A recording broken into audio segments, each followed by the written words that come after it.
Hello बच्चों, आज हम लोग फिर बीएड पार्ट 2 का प्रथम प्रश्न पत्र जो गोरखपुर यूनिवर्सिटी और सिद्धार्थ यूनिवर्सिटी में चलता है, उसी चैप्टर के पहले चैप्टर को हम लोग आगे बढ़ाएंगे।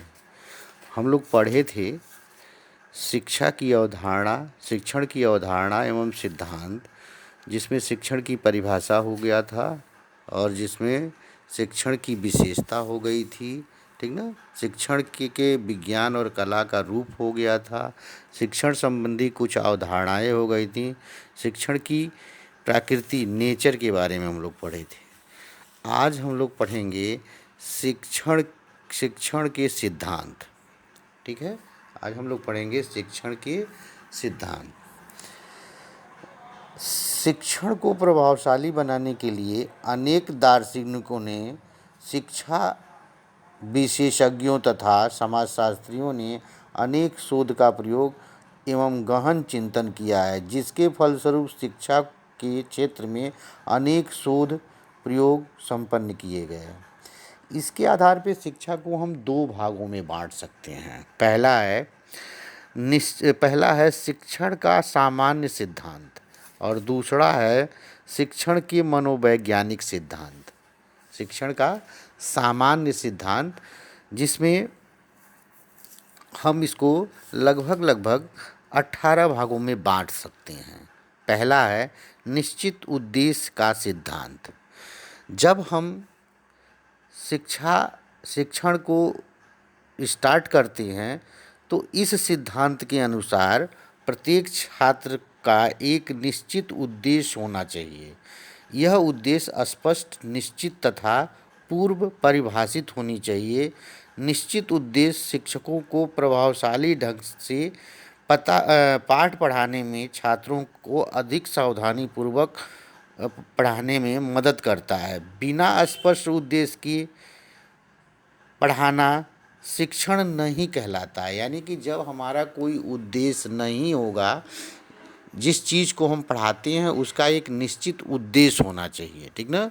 तो इसी को कहते हैं निश्चित उद्देश्य का सिद्धांत। यानी कि हमारा एक उद्देश्य होना चाहिए कि हम इस बच्चे के अंदर इस चीज़ की नॉलेज इसको दे रहे हैं। जैसे हर टीचर अलग अलग तरीके से अलग अलग सब्जेक्ट का नॉलेज देता है। ठीक है, आगे चलते हैं। अनुकूलता का सिद्धांत। ठीक ना। शिक्षण प्रक्रिया एक जीवंत क्रिया है जिसमें छात्र और शिक्षक मिलकर काम करते हैं। अतः इस परिस्थितियों एवं तथ्यों के अनुसार लचीलापन होना चाहिए ताकि छात्र के अनुकूल बन सके।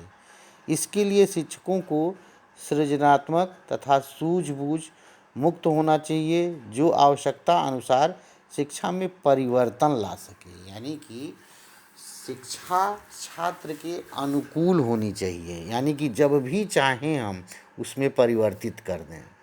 सक्रियता का सिद्धांत। शिक्षण प्रक्रिया में शिक्षक और छात्र के माध्यम में अंत क्रिया होती है। शिक्षा का कर्तव्य है कि वह शिक्षण की क्रियाशीलता बनाए रखने के लिए छात्र सक्रिय होकर उसमें भाग ले।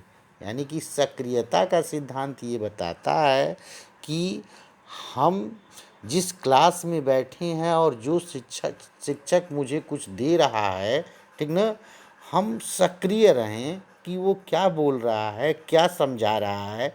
ठीक ना। यानी कि हमको छात्र को सक्रिय होना चाहिए। ठीक ना।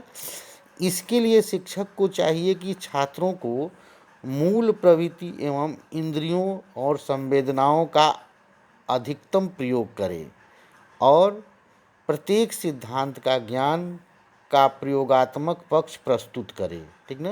यानी कि जब भी कोई चीज़ कोई पढ़ाए, ठीक ना, तो उसमें एक प्रैक्टिकल करके चीज़ बताए।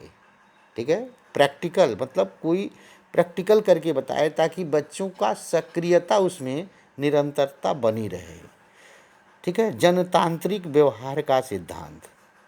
छात्र के व्यक्तित्व के विकास के लिए जनतांत्रिक व्यवस्था उत्तम मानी जाती है, या किसी समाज के लिए जनतांत्रिक व्यवस्था उत्तम मानी जाती है। यानी कि जनतांत्रिक शिक्षा भी उत्तम होती है, जनतांत्रिक हर क्रिया लोगों के लिए उत्तम होती है, ठीक ना। लेकिन वो जनतांत्रिक हो, मतलब जन के लिए हो, क्योंकि उन्हें एक स्वचिंतन तथा स्वतंत्र अभिव्यक्ति का अवसर मिलता है। यानी कि स्वतंत्र पूर्वक वो डिस्कस करते हैं और टीचर से वार्तालाप करके एक वो चीज़ समझने का प्रयास करते हैं, और टीचर पूरा मौका भी देता है कि उसको वो पूछ सके। यानी कि उसको कोई रुकावट नहीं होती है, ये तानाशाही प्रवृत्ति नहीं है, ठीक ना। क्योंकि इसमें छात्र को भी मौका दिया जाता है कि अपनी बात रखने के लिए, जबकि तानाशाही प्रक्रिया में उसको मौका नहीं दिया जाता है, केवल उस बात को सुननी होती है। पूर्व अनुभव का सिद्धांत।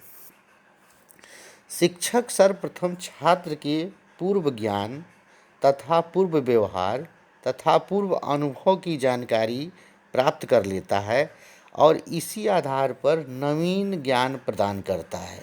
यानी कि वो ऑब्जर्व करता है कि जिसको मैं पढ़ा रहा हूँ उस बच्चे का लेवल क्या है, उस बच्चे का स्तर क्या है, उस बच्चे का मानसिक सोच क्या है, उस बच्चे की कैचिंग पावर कितनी है, ठीक ना। ठीक है, इस तरह उसको पूर्व पहले ही उसके बारे में पूरा रूपरेखा तैयार कर लेता है। तो इसे शिक्षण प्रक्रिया काफ़ी सरल एवं सुगम तथा बढ़िया तरीके से चलती है। बाल केंद्रिक सिद्धांत। एक अच्छा शिक्षक सदैव अपने शिक्षण में छात्रों की आवश्यकता, क्षमता, अभिरुचि, ठीक ना, तथा आयु और मानसिक सक्रिय स्तर के अनुसार उनको शिक्षा देने का प्रयास करता है। इस प्रकार शिक्षा को कहते हैं बाल केंद्रिक शिक्षा। यानी कि बच्चों पर वो बिल्कुल केंद्रित होता है कि उन बच्चों की रीडिंग करके तब कोई ज्ञान देता है। व्यक्तिगत विभिन्नता का सिद्धांत। प्रत्येक छात्र की बुद्धि, स्वभाव, योग्यता, रुचि एवं क्षमताएं समान नहीं होती हैं, ठीक ना, समान नहीं होती हैं, ठीक ना, क्योंकि सबकी बुद्धि विवेक अलग अलग होते हैं, ठीक है। इसलिए सबका व्यक्तित्व का विकास अलग अलग होता है, इसलिए व्यक्तिगत भिन्नता का सिद्धांत इसमें काफ़ी अच्छा रहता है, ठीक ना, काफ़ी अच्छा रहता है, ठीक है। चलिए अब इसको थोड़ा सा डिटेल में देखते हैं। प्रत्येक छात्र की बुद्धि, स्वभाव, योग्यता, रुचि एवं क्षमता को एक समान नहीं होती है, उनके में भिन्नता पाई जाती है। एक अच्छा शिक्षक अपने प्रभावशाली बनाने के लिए छात्रों की व्यक्तित्व एवं भिन्नताओं की दृष्टिगत रखते हुए शिक्षण कार्य चलाता है, ठीक है ना। वास्तविक जीवन से संबंधित का सिद्धांत। एक उत्तम शिक्षक शिक्षण करते समय क्रिया तथा विषय वस्तु को छात्र के जीवन से संबंधित करके पढ़ाता है। यानी कि को रिलेट करता है उनके एक्टिविटियों से, उनके जीवन की क्रियाओं से, उनके व्यवहार से को रिलेट करता है, ताकि उसको जल्दी से समझ में आ जाए। समन्वय का सिद्धांत, ठीक ना, ठीक है, ठीक है। समन्वय मतलब कोऑर्डिनेशन। जब भी शिक्षक कोई शिक्षण कार्य करता है तो हमेशा कोऑर्डिनेशन बनाता है, ताकि पूरे क्लास में तालमेल बनी रहे, ठीक ना, ठीक है। नियोजन का सिद्धांत। यानी कि जब भी हम पढ़ाने जाएं तो तब भी हमको एक योजनाबद्ध तरीके से पहले प्लान कर लें कि क्या पढ़ाना है, कैसे पढ़ाना है और किस रूप में पढ़ाना है और किसको पढ़ाना है, ठीक है ना। इसी एक प्लानेट मतलब प्लान करके हम क्लास में जाएंगे, ठीक ना। इसे ही कहते हैं नियोजन का सिद्धांत। चयन का सिद्धांत, सिलेक्शन। शिक्षण के उद्देश्य के अनुसार पाठ पुस्तक का चयन करना चाहिए। सबसे पहले पाठ पुस्तक का चयन करना चाहिए। ये सिद्धांत हमें निर्देश देता है कि शिक्षा हेतु केवल उन विषय तत्व वस्तु का चयन किया जाना चाहिए जिनको पढ़ाना उद्देश्य के अनुसार अधिक जरूरी है। दूसरे शब्दों में निश्चित, स्पष्ट तथा पूर्ण परिभाषित उद्देश्य के अनुसार पाठ्य पुस्तक का चयन करना चाहिए, अन्यथा शिक्षण में अनेक प्रकार की आवश्यक बातें, ठीक ना, छूट जाती हैं। अगर ऐसा हम नहीं करेंगे तो कुछ जो मूल बातें होती हैं वो छूट जाएंगी। प्रभावशाली व्यूह रचना। शिक्षक को चाहिए कि वो पढ़ाने से पहले अत्यंत सावधानी पूर्वक विषय के शिक्षण के लिए व्यूह रचना का चयन करे। व्यूह रचना के चयन करते समय छात्र की आवश्यकता और स्तर का पूर्व ज्ञान होना जरूरी है। अगला, अनुकूल वातावरण तथा उचित नियंत्रण का सिद्धांत। देखिए, किसी काम के लिए वातावरण का ठीक होना बहुत ज़रूरी है। यानी कि जब हम शिक्षण कार्य देख रहे हैं तो हमको पहले वातावरण पूर्ण रूप से ठीक करना चाहिए। वातावरण से तात्पर्य कक्षा के वातावरण से होता है, ठीक ना। वातावरण के अनुसार, किसके अनुसार? कक्षा के वातावरण से।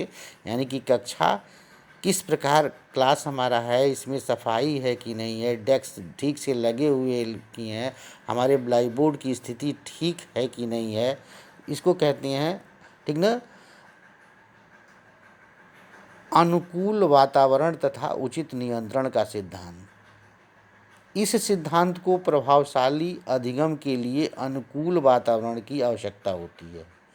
एक अच्छा शिक्षक कक्षा की स्वच्छता, प्रकाश, रोशनदान, बैठने की उचित व्यवस्था को ध्यान में रखता है और वह प्राचार्य, दूसरे शिक्षक तथा छात्रों के साथ उचित संबंध स्थापित करता है। इस प्रकार वह विद्यालय में प्रभावशाली अधिगम के लिए भौतिक तथा सामाजिक वातावरण को बनाए रखने के लिए काम करता है और वातावरण को अनुकूल बनाकर उचित नियंत्रण बनाने का प्रयास करता है। अगला, उपचारात्मक सिद्धांत। शिक्षक अपने छात्रों की कमियों, कमजोरी, त्रुटि का पता लगाकर उसका उपचार या सुधार करता है। इस प्रकार उसे हम कक्षा स्तर तक पहुंचाने में सहायता मिलती है। क्रियाओं का सिद्धांत। फोबेल के अनुसार कार्य करके सीखना अधिगम की सर्वोत्तम विधि है। सीखने की सर्वोत्तम, अधिगम माने सीखना, लर्निंग करना, सबसे अच्छी विधि है। छात्र यदि अपने हाथों तथा हृदय के साथ मिलकर, ठीक ना, कार्य करे और शिक्षक सदा उन्हें निर्देश प्रदान करने के साथ साथ उचित मार्गदर्शन करे तो छात्र स्वयं कार्य करके प्रभावशाली विधियों को जल्दी से जल्दी अस्थायी ज्ञान प्राप्त करने में समर्थ होते हैं। प्रोजेक्ट विधि, योजना विधि, क्रियात्मक शिक्षण विधि, जिसमें छात्र स्वयं कार्य करता है, ठीक ना। अगला, सहयोग का सिद्धांत, ठीक ना। शिक्षण एक सामाजिक क्रिया है। इस क्रिया में जनतांत्रिक होती है, यह क्रिया जनतांत्रिक होती है तथा शिक्षक अपने छात्रों के माध्यम से, छात्र छात्राओं के माध्यम से भी सक्रिय सहयोग की भावना होनी चाहिए। यानी कि हमारा बच्चों के साथ एक अच्छा सहयोग होना चाहिए, ठीक ना। इसलिए अधिगम की प्रभावशाली बनाने में ये सहायता मिलती है। अभ्यास का नियम। सभी शिक्षकों को पढ़ाने के बाद कुछ दिन के अंदर अधिगम हेतु पाठ की पुनरावृत्ति भी करनी चाहिए, जिससे अभ्यास हो जाए, ठीक ना। इस प्रकार ये रहा शिक्षण का सिद्धांत, जिसे कहते हैं शिक्षण के सामान्य सिद्धांत। अगली वीडियो में हम लोग शिक्षण के मनोवैज्ञानिक सिद्धांत को पढ़ेंगे। उसी के साथ ही ये चैप्टर समाप्त हो जाएगा। धन्यवाद।